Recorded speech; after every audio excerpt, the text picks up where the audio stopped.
내부자의 방해라는 제목으로 함께 말씀의 은혜를 나누고자 합니다. 벌써 2017년 12월입니다. 이제 2017년의 마지막을 향해 나아가고 이제 얼마 안 있으면 이제 보름만 지나면 2018년이 새롭게 시작되게 되는데, 올 한 해 참 여러 가지 많은 일들이 있었습니다. 그 중에서도 크고 충격적인 어떤 정치적인 이슈들이 굉장히 많았던 한 해였던 것 같습니다. 그런데 어떤 그런 일련의 과정들을 거치면서 이전에는 많이 들어보지 못했던, 이전에는 많이 사용하지 않았던 새로운 단어들이 이제 부각이 되기도 했는데요.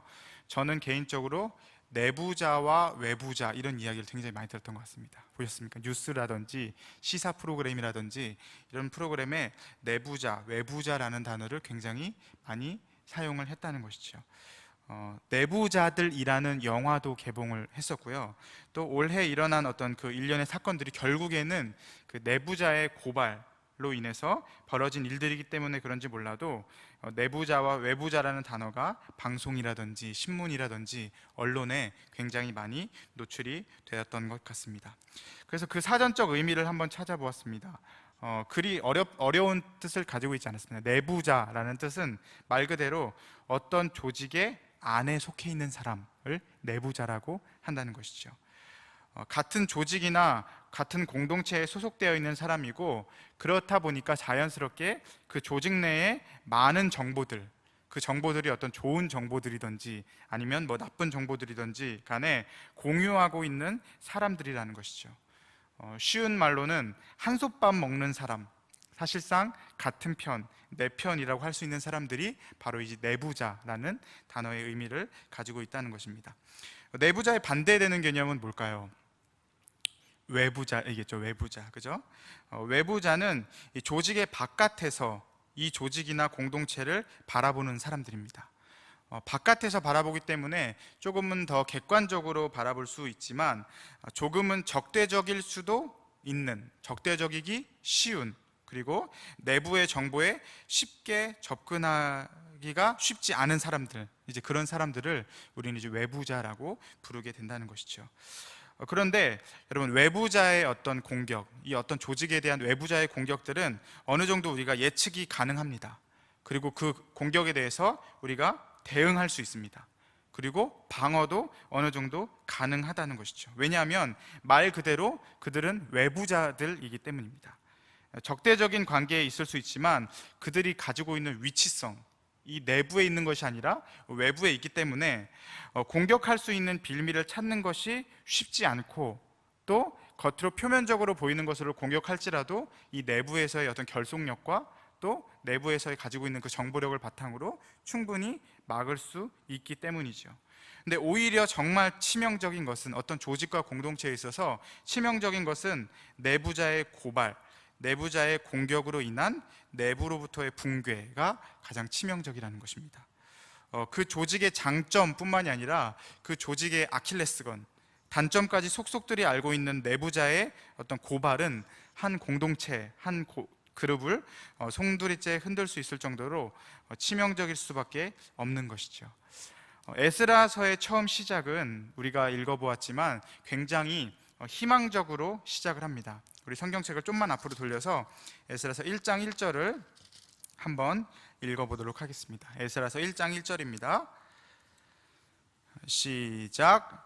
바사왕 고레스 원년에 여호와께서 예레미야의 입을 통하여 하신 말씀을 이루게 하시려고 바사왕 고레스의 마음을 감동시키심에 그가 온 나라에 공포도 하고 조서도 내려 이르되. 바사라는 대제국의 왕 고레스가 하나님의 감동을 받았다고 표현을 하고 있습니다. 그리고 한낱 속국에 불과한 유다의 백성들에게 그들의 땅인 예루살렘으로 돌아가서 그들이 목숨과도 같이 중요하게 여기는 그 성전을 재건하라고 공포를 하고 왕의 이름으로 조서를 내렸다는 것입니다. 그 후 그 조서의 내용대로 많은 백성들이 예루살렘 지역으로 귀환을 하게 되었고, 특별히 베냐민 지파와 유다 지파 그리고 레위 지파를 중심으로 이 성전을 재건하는 움직임이 있었습니다. 그리고 그러한 낙관적인 분위기 속에서 이 성전 공사가 시작된 것이죠. 비록 그 외관이, 새롭게 지어지는 그 성전의 외관이 예전의 성전의 영광에 비해서 그리 영광스러워 보이진 않았지만, 그 기초가 놓아질 때 백성들은, 그리고 성전 재건의 담당자들은 소망과 기대 가운데서 하나님을 크게 외치며 찬양하였습니다. 그러나 그렇게 시작된 공사가 중단되는 것은 그리 오랜 시간이 걸리지 않았습니다. 에스라서 4장 5절, 오늘 읽은 본문 말씀인데요. 바사왕 고레스의 시대부터 바사왕 다리오가 즉위할 때까지 관리들에게 뇌물을 주어 그 계획을 막았으며, 성전 건축이, 성전 재건이 중단이 되었다는 것이죠. 바사왕 고레스 시대부터 다리오가 즉위할 때까지 말입니다. 성전 재건이 중단된 시점은 역사적으로는 고레스 왕 4년, 기원전 536년경이었을 것으로 추정을 합니다. 기원전 536년인데 에스라서에서는 정확히 그 연대가 나오지 않지만, 다니엘서 10장 2절을 보면 다니엘이 예루살렘의 어떤 슬픈 소식으로 인해서 매우 슬퍼했다라는 그런 내용이 나오는데, 그게 아마도 이제 다니엘이 이 성전 건축이 중단된 소식을 듣고 그렇게 슬퍼했다라고 많은 사람들이 그런 견해를 이야기하고 있습니다. 그때가 바로 다니엘서 10장 1절을 보면 고레스 왕 3년이었다고 이야기를 하는 것이죠. 그리고 그때부터 다리오가 즉위할 때는 기원전 522년경이었다고 합니다. 그러니까 따라서 이 성전 재건 사업이 중단된 기간은 BC 536년부터 BC 522년까지 한 14에서 16년 정도가 중단이 되었다는 것이죠. 이 성전 건축, 재건을 반대하는 일들을 누가 주도했습니까? 4장 1절 성경 보시고 4장 1절을 한번 함께 읽도록 하겠습니다. 시작. 사로잡혔던 자들의 자손이 이스라엘의 하나님 여호와의 성전을 건축한다 함을 유다와 베냐민의 대적이 듣고, 여호와의 성전을 건축하게 될 임무를 맡게 된 그 사로잡혔던 자들의 자손은 아까 말씀드렸던 것처럼 대부분 유다와 베냐민 지파가 주축을 이루었을 것으로 보입니다. 그 외에 레위인도 함께 했지만, 그 당시 이제 레위인은 계수하지 않는 일반적인 관습에 따라 이 본문에서는 레위인은 언급하지 않은 것 같습니다. 아무튼 성전 건축의 소식을 그 성전 건축의 주축인 유다와 베냐민, 그리고 그들과 대적 관계에 있던 자들이 듣게 되었다는 것입니다. 그들을 유다와 베냐민의 대적이라고 표현을 하고 있습니다. 일반적으로 이 대적은 누구냐면 바로 사마리아 사람들을 가리킨다고 합니다. 사마리아 사람들은 원래부터 그 이스라엘 땅에 살던 민족들이 아니었습니다. 2절에도 나오지만 북이스라엘이 아수르 왕 에살핫돈에 의해 멸망이 되면서 바벨론과는 다르게 아수르로 그 나라 백성들을 포로로 끌고 가는 것이 아니라, 아수르의 정책은 오히려 여러 지역의 사람들을 그 팔레스타인의 지방으로 옮겨오게 하였는데요. 그 옮겨온 자들, 여러 지방에 있던 옮겨온 자들과 기존의 팔레스타인 지역에 살았던 북이스라엘의 어떤 족속들이 이제 결혼을 하게 된 거죠. 그리고 그 둘 사이에서 낳은 그 혼혈족, 그들의 후손이 바로 사마리아인이었습니다. 좀 쉽게 이게 맞는 예인지 모르겠지만 쉽게 표현을 하면, 일제시대 때 어떤 조선 사람이 식민지 정책을 위해서 조선으로 건너온 일본인과 결혼을 해서 낳은 그 아이들, 그 후손들이라고 생각을 하시면 되겠습니다.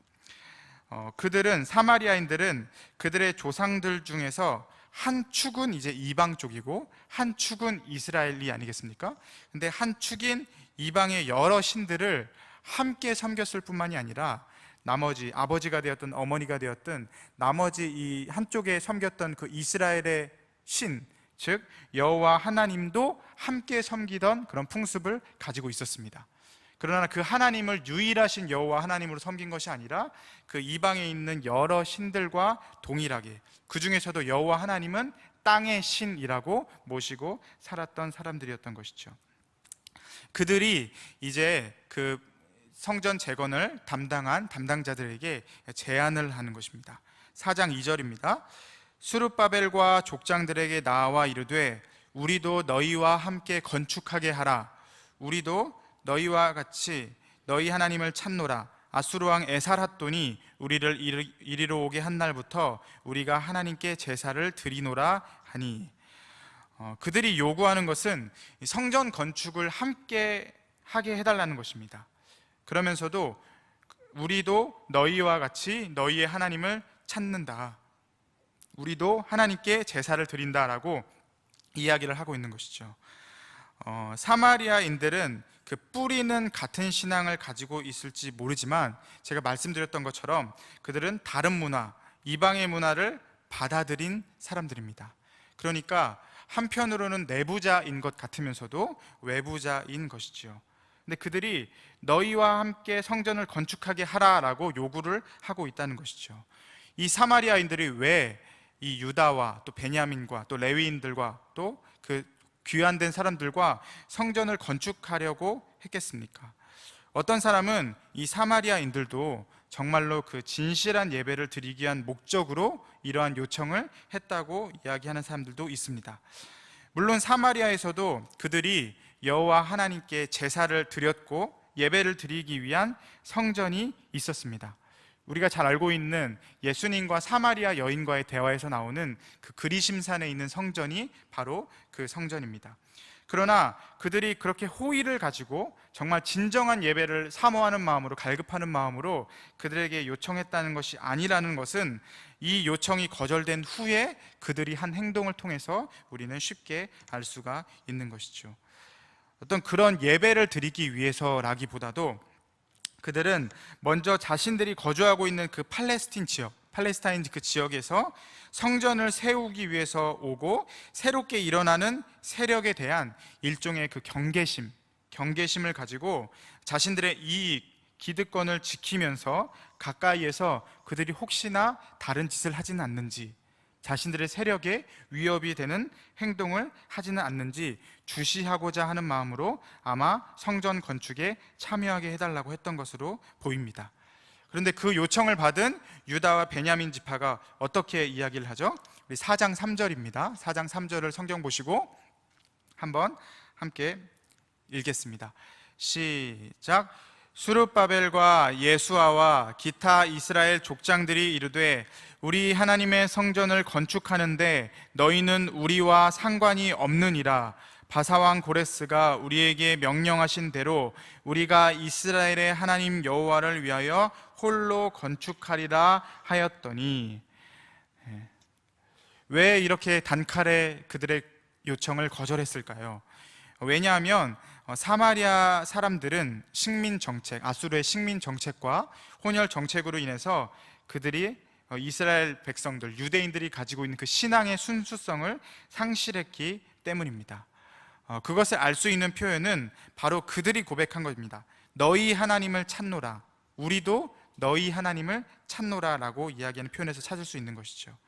3절에서 이스라엘 사람들은, 새롭게 성전을 재건하는 사람들은 우리 하나님의 성전이라고 표현을 하는데, 그런 표현과는 대조적으로 사마리아인들은 하나님을 그저 여러 신 중에 하나, 너희가 섬기는 하나님이라고 묘사를 했다는 것이죠. 그 거절을 당한 후에 이들이 가지고 있던 본색이 바로 드러나게 되는 것입니다. 4장 4절입니다. 이로부터 그 땅 백성이 유다 백성의 손을 약하게 하여 그 건축을 방해하되. 갖은 방법을 동원해서 이스라엘의 성전 재건을 방해합니다. 그 일에 앞장선 사람이 바로 이제 7절 후반부에 나오는 방백 르훔과 서기관 심세입니다. 이들은 7절부터 24절까지 정말 여러 가지 방법을 사용해서 모함을 하는데, 그 모함하는 내용을 보면 과장과 거짓이 넘쳐나는 것을 볼 수가 있습니다. 우리가 요즘 새해기도회 이번 주 묵상하는 본문이 어디죠? 에스더 말씀을 우리 함께 나누고 있지 않습니까? 에스더 말씀에서도 하만이 이 모르드게와 또 유대인들을 죽이기 위하여, 그들을 말살하기 위해서 아하수에르 왕에게 보고를 하는데 어떻게 합니까? 과장하고 거짓으로 보고를 했다는 것이죠. 그 하만처럼 이 사마리아인들 역시도 똑같이 왕에게 거짓으로 과장되게 모함을 한다는 것입니다. 이스라엘 백성들이 복귀해서 세우는 것은 예루살렘 성전입니다. 성전. 그들이 성전을 세우는 목적은 분명합니다. 어떤 자신들만의 그 독립국가를 선포하기 위해서, 아니면 그 바사 제국의 반기를 들기 위해서도 아니고, 그저 그들이 그토록 중요하게 여기는 여호와의 임재의 상징인 성전을 다시 세우고, 또 하나님께 제사를 드리고 예배를 드리기 위해서 이 성전을 세우는 것이었죠. 그런데 이 사람들이 어떻게 아하수에로 왕에게 고백을 하냐면, 4장 13절에 성과 성곽을 세우면 조공과 관세, 통행세를 바치지 않을 것입니다. 성전을 세우러 간 사람들에게 이 사람들이 성과 성곽을 세우면 조공과 관세, 통행세를 바치지 않을 것입니다. 그리고 15절에는 대대로 이 성읍은 패역한 성읍이었습니다 라고 과장과 거짓이 섞인 보고를 아하수에로 왕에게 했다는 것입니다. 성전을 세우는 것이 아니라 성과 성곽을 세운다고 이야기하고, 이 성읍이 패역한 성읍이라고 성전을 건축하는 이들이 마치 반란을 모의하는 반란군인 것처럼 왜곡하고 과장했던 것이죠. 6절 뒤편을 보면 고발하니라 라는 표현이 등장을 합니다. 여기서 이제 고발, 고소라는 의미를 가진 히브리어는 시트나입니다.